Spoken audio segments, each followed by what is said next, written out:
seseorang yang harus memukul ya, yang harus merendahkan seseorang orang lain atau merendahkan, memukul atau apapun perlakuannya dia untuk memvalidasi dirinya dia lebih hebat dan berhak, itu kan orang pengecut.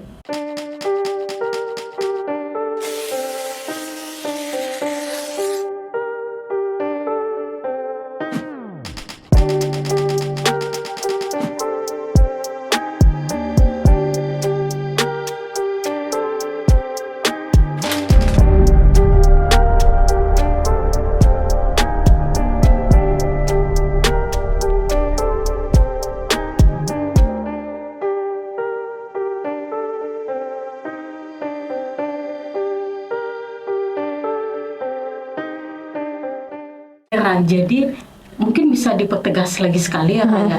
Kenapa sih walaupun dia orang yang sangat pintar sebenarnya menganalisa, tapi kok sulit ya justru menganalisa diri sendiri gitu. Kalau menganalisa keadaan mungkin udah jago. Nah itu gimana Kak? Ya memang satu hal yang membuat seorang korban sulit untuk keluar ya, maksudnya kan untuk keluar dari abusive relationship itu yaitu karena tidak selamanya terus-terusan si pelaku atau si orang manipulatif ini jahat terus, mukul terus, kasih kata-kata yang jahat terus, enggak. Sama seperti roller coaster kan, kadang baik, kadang jahat, kadang baik, kadang jahat, sehingga kita si korban jadinya terganggu pikirannya, jadi nggak tahu nih ini orang berubah kok pasti sampai umur 50-70 nggak berubah, nggak ada perubahan sama sekali. Jadi satu hal yang harus diketahui oleh korban dari manapun kalangannya korban, entah finansial dependent, independent, itu tidak perlu vonis pengadilan untuk mengetahui bahwa kamu itu tidak ditreat, tidak diperlakukan dengan baik oleh si pelaku, oleh si pasangan misalnya. Itu nggak perlu vonis pengadilan, karena seseorang yang harus memukul ya, yang harus merendahkan seseorang orang lain atau merendahkan, memukul atau apapun perlakuannya dia untuk memvalidasi dirinya dia lebih hebat dan berhak, itu kan orang pengecut, ya kan? Jadi itu orang pengecut, dan orang inilah yang harus menjadi center of attention. Jadi orang-orang tahu dia perilakunya dia seperti apa. Bukan malah kebalik ya. Bukan malah kebalik, malah oh pantesan dia dipukul, dia cerewet atau kayak gimana. Itu kan bukan seseorang, itu kan suatu reaksi ya, reaksi dari suatu perilaku. Ya kan, jadi cerewet, jadi posesif, jadi apapun itu adalah reaksi dari suatu perilaku untuk melindungi keluarga kecil misalnya. Justru hati-hati sama orang yang tidak memberikan reaksi apapun, itu pasti sudah tumpul, udah afek tumpul pasti perempuannya atau yang si korbannya udah afek tumpul, dan itu justru membahayakan lagi. Itulah yang akhirnya bisa jadi ke depres, bunuh diri, yang seperti itu. Bahkan dia diam, tidak memberikan reaksi apa-apa, tapi akhirnya berujung dia mengakhiri hidupnya sendiri ya. Benar, itu yang justru sangat berbahaya dan jangan sampai terjadi seperti itu. Makanya disinilah kita perlu ya woman support woman, seperti itu. Jadi memang sulit sekali untuk keluar dari abusive relationship, dan perlu banyak bantuan juga, nggak cuma dari keluarga tapi juga stakeholder yang lain untuk membantu, saling membantu untuk menyadarkan, mengedukasi juga kan, salah satunya dengan podcast ini mengedukasi bahwa nggak ada bagaimanapun latar belakangmu, bagaimanapun kondisinya sekarang, itu tidak perlu vonis pengadilan untuk mengetahui bahwa kamu ditreat tidak baik. Nah tadi Dira ada menyampaikan atau menekankan ya, jangan sampai ada pendapat bahwa it's okay tuh mukul perempuan kalau cerewet gitu. Emang ada yang ngomong seperti itu? Entahlah, mungkin ada. Coba kita search di Google. Jadi memang itu saya juga heran, kok bisa membenarkan suatu tindakan, walaupun maksudnya membela kan, atau apapun itu, melindungi, defensif itu kan suatu hal yang defensif ya, untuk melindungi diri sendiri atau membela entah keluarganya seperti itu, sehingga keluar kata-kata seperti itu yang padahal itu mukul anjing aja kita tahu salah, apalagi mukul manusia lain, anak orang lain, anak kesayangan orang lain. Nah, kalau juga di situ alasannya yang digunakan karena emosi. Nah, di sini kan pertanyaannya lagi, apakah emosi harus selalu dengan memukul? Betul. Kan gitu. Nggak apa-apa lah, mending pukul tembok. Setelah itu dia nggak bisa nangis, nggak bisa apa-apa. nggak punya perasaan kan, tembok gitu. Jadi memang itulah pentingnya, balik lagi ya ke parenting. Jadi ini suatu tantangan juga ya. Jadi makanya saya tadi bilang di awal, kasus KDRT itu sudah ranah publik yang punya. Jadi bukan ranah pribadi lagi. KDRT itu udah yang punya publik karena kompleks banget. Mulai dari parenting salah satunya. Kenapa sih anak bisa emosinya seperti itu? Parenting kan salah satu yang kita blaming ya, salah satu yang kita salahkan. Jadi kayak misalnya nih, contoh kasus yang Mario Dendi kan, kenapa bisa membenarkan membesarkan monster seperti itu? Kok bisa membesarkan anak seperti itu? Kenapa? Jadi memang parenting itu kan ada banyak stylenya, yang ada berbagai jenis. Ya salah satunya ya memanjakan, tidak memberitahu benar dan salah kepada anak, terus saja dilindungi, misalnya seperti itu istilahnya. Jadi anak nggak tahu benar dan salah. Siapa tahu dia memang benar nggak tahu, memukul perempuan itu salah memang. Ada yang seperti itu, kasus seperti itu ada. Dia nggak tahu memukul perempuan itu salah, karena sehari-hari dia melihat ibunya misalnya dipukul sama bapaknya, seperti mewajarkan hal itu. Nah itu kan kita nggak tahu ya, juga salah satu poin, salah satu faktor yang menyebabkan itu. Kalau emosi kan nggak harus mukul. Jadi dia anggap bahwa secara tidak langsung di otaknya udah terserap, oh ayah aja mukul ibu nggak apa-apa, berarti aku boleh dong mukul istriku. Betul, itulah yang juga salah satu efek gunung es dari KDRT yang mempertahankan hubungan yang abusive. Salah satunya kan ke parenting, ke anak. Jadi dia melihat langsung ibunya seperti itu dan bertahan, sehingga nanti jadi ada dua kemungkinan, si anak bisa menjadi seperti itu juga, meniru, atau tidak ingin menjadi seperti itu. Jadi ada dua kemungkinan, bisa meniru atau tidak ingin seperti itu. Kalau setahunya Dira ya, di Bali mungkin dari teman-teman sepergaulan, terutama mungkin di kalangan dokter atau di kalangan yang punya posisi-posisi penting lah di Bali. Kira-kira nih, banyak nggak perempuan yang juga terperangkap dalam istilah yang Dira tadi itu cellmate? Kalau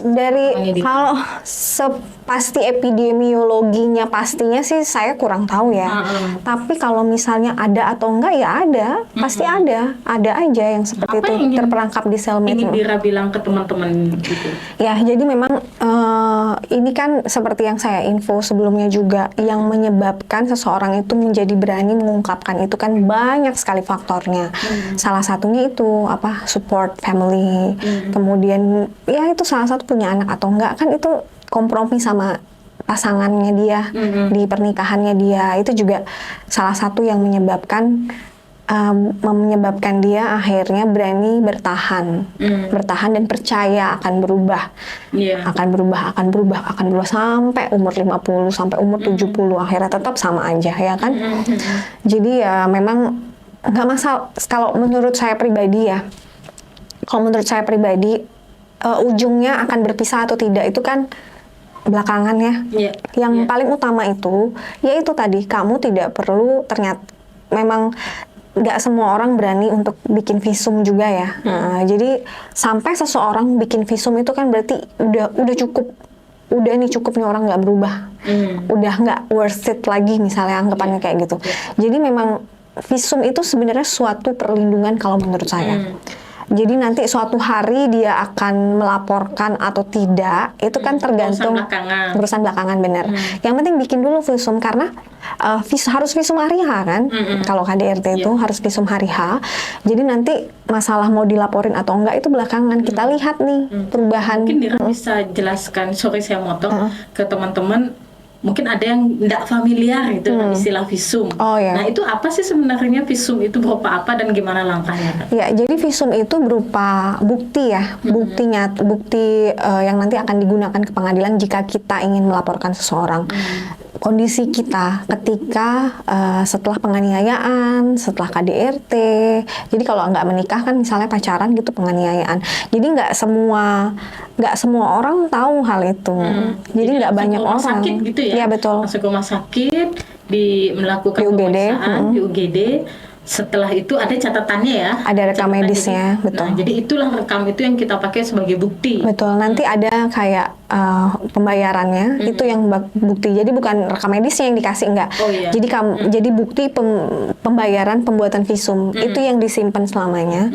Jadi kita pernah diperiksa di situ. Betul, pernah diperiksa dan nanti suatu waktu kan jika dibutuhkan akan diminta suratnya oleh pihak penyidik. Maupun dari pihak aparat yang berwenang ya. Benar. Jadi memang setelah membuat visum itu kita lihat ada kasus juga yang saya ikut bantu juga ketika dia sudah melaporkan visum, sudah membuat visum, memang pemukulannya udah nggak ada lagi nih, tapi penyiksaan batinnya ada.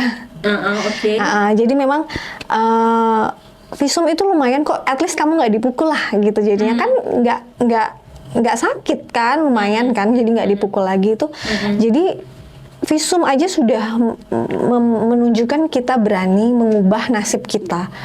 Gitu. Jadi satu tindakan cuman ke UGD bikin visum aja bisa menyebabkan perubahan sama si orang yang saya bantu ini. Jadi pasangannya nggak berani lagi nih mukul. Tapi walaupun memang masih aja penyiksaan psikis ya. Nah, at least dia nggak dipukul kan. Itu aja sudah melindungi dirinya kan. Itu yang pertama. Nanti untuk masalah dia melaporkan atau tidak, itu kan ada kompromi di antara mereka, di antara pasangan. Ya? Betul. Nah, kalau misalnya udah visum nih, tapi pasangannya songong, terus habis itu dia merasa tidak bersalah, melakukan pemukulan misalnya, apalagi malah menanamkan di dirinya, lu yang pantas gue pukul, dia merasa berhak memukul perempuan, feel entitled, memukul perempuan, itu kan kenapa? Ngapain harus bertahan sama orang seperti itu ya kan? Itu memang perlu kesadaran dari diri dan support family. Jadi memang satu hal yang harus, bila ada orang nih, ada orang tua yang punya anak perempuan, satu hal yang harus digaranti oleh orang tuanya bahwa ketika dia sudah tidak nyaman lagi di pernikahannya, apalagi sudah ada dua hal yang tidak akan bisa diterima oleh perempuan. Ya mungkin perselingkuhan itu masih bisa dimaafkan ketika dia ada beberapa orang yang memaafkan kalau ya kan kita nggak tahu ya apa kompromi mereka. Tapi pemukulan, kekerasan kan udah beda. Udah itu ranah pidana loh, pemukulan ya kan. Jadi ya wajar orang tuh pasti paham kenapa akhirnya berpisah karena KDRT ya kan. Jadi dua itu harus digaranti oleh orang tua yang memiliki anak perempuan bahwa ayo sini aja balik lagi, kembali lagi. Ini menjadi catatan penting juga ya Raya, bahwa kasus KDRT ini satu paket dengan orang tua. Jadi nggak bisa bahwa memang korban ini menyiapkan mental ya, apalagi di Bali, di mana kita menganut sistem patriarki dan kepurusuan. Saya rasa teman-teman yang menonton udah tahu banget ya bagaimana sistem pernikahan di Bali. Ini hal yang paling perlu diperhatikan oleh orang tua juga. Ketika anaknya kemudian memutuskan untuk keluar dari situ, jadi orang tua pun juga menyiapkan mental gitu ya. Dan bisa dikatakan nggak Ra, bahwa orang tua pun nggak perlu menganggap ini sebagai aib gitu. Betul. Tapi justru sebagai sesuatu terselamatkan sekaligus awal mula yang baru gitu nggak Ra? Atau gimana ya? Betul. Satu hal yang perlu dipahami ketika itu kita nyetir mobil tiba-tiba ada yang nabrak, itu kan kita udah melakukan hal sebaik mungkin untuk mempertahankan, untuk mempertahankan suatu hubungan itu misalnya, tapi memang ada hal-hal yang tidak bisa kita take control. Iya. Jadi ada beberapa hal yang itu udah di luar kendali kita. Hal eksternal gitu ya. Benar. Iya. Kayak dia bisa berubah atau tidak berubah itu kan sudah di luar kendali kita, ya kan? Itu udah jauh dari kendali kita. Jadi kita harus ambil sikap. Iya. Jadi yang bisa mengubah hidupmu ya cuman dirimu sendiri, intinya gitu. Iya. Yang bisa Walaupun mengubah. kamu punya keluarga, punya teman baik, ada lembaga bantuan hukum yang kemungkinan membantu, tapi kunci dari semua Sadar. kunci adalah Korban korban. harus dia yang sadar dulu paling Betul. pertama, karena kan sangat mudah nih di saat lagi bingung, kacau kan, ditarik kembali itu gampang loh. Iya. Nanti dijanji-janjiin aku akan berubah, aku akan berubah, aku akan berubah. Karena itu kuncinya, aku akan berubah, aku akan berubah. Itu yang membuat si korban akhirnya selalu memaafkan, aku berubah. Bisa balik lagi. Saya ketarik lagi ke abusive relationship itu. Jadi memang itu makanya emang harus kesadaran dari perempuannya. Nah, dari tadi yang sudah disampaikan oleh Dira juga ternyata ada satu poin yang sangat penting ya, bahwa orang tua pun jangan memaksakan kehendaknya untuk mempertahankan rumah tangga sang anak kalau memang sang anak itu tidak mampu lagi ya, dan dia sudah sadar dengan kekerasan yang dia alami gitu. Nah, Dira bisa mungkin sharing ke teman-teman, berani ungkap seandainya ini seseorang mengalami kekerasan dalam rumah tangga, kemana sebaiknya dia melapor, terus apa step-step yang harus dia lakukan? Karena kan nggak semua orang di sini punya basic hukum ya, belum tentu dia juga punya pemahaman hukum, apalagi misalnya kalau berpikir, aduh urusan polisi sulit, takut nanti dimintakan uang dan lain-lain, pasti banyak kecemasan. Nah, itu gimana, Ra?